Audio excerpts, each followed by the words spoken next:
Good.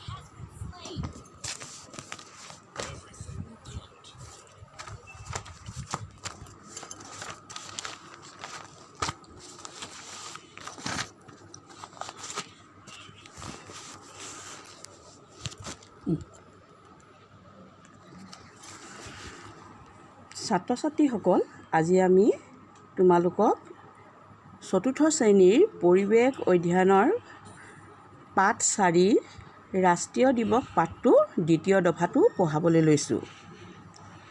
ছাত্ৰ ছাত্ৰীসকল, তোমালোকে সকলোৱে দফাটো মন দি চাই যোৱা।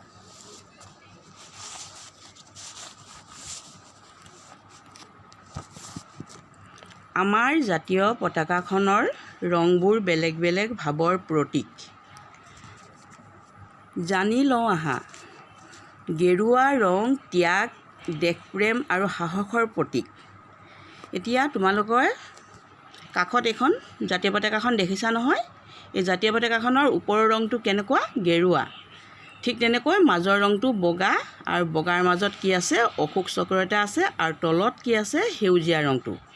এতিয়া ইয়াত কৈছে কি? গেৰুৱা ৰং ত্যাগ, দেশপ্ৰেম আৰু সাহসৰ প্ৰতীক। ত্যাগ অৰ্থটো হৈছে কোনো বস্তুৰ প্ৰতি মোহ নোহোৱা। দেশপ্ৰেম হৈছে দেশৰ প্ৰতি ভাল পোৱা, আৰু সাহস হৈছে ভয় নকৰা বুজাইছে ইয়াত। গেৰুৱা ৰঙৰ অৰ্থ এইটোৱেই। বগা ৰং সত্য আৰু শান্তিৰ প্ৰতীক। বগা ৰংটোৱে কি কৈছে? সত্য আৰু শান্তিৰ প্ৰতীক, য'ত ভয়, ক্ৰোধ, সংখ্যা নথকা বুজায়। ঠিক তেনেকৈ সেউজীয়া ৰং কৃষি আৰু প্ৰগতিৰ প্ৰতীক। কৃষি মানে কি তোমালোকেতো জানাই, আৰু প্ৰগতিৰ প্ৰতীক হৈছে আগুৱাই যোৱা।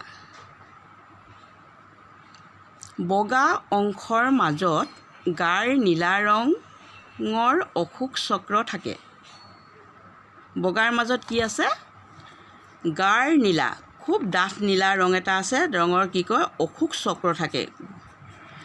চক্ৰটো গতিশীলতাৰ প্ৰতীক।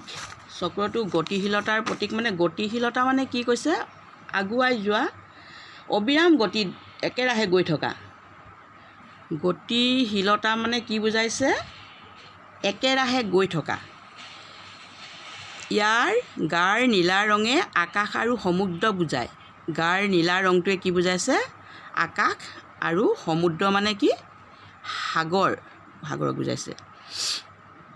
অশোক চক্ৰটোত ধৰ্মচক্ৰও বোলে। অশোক চক্ৰক আন এটা নাম কি? ধৰ্মচক্ৰও বোলে।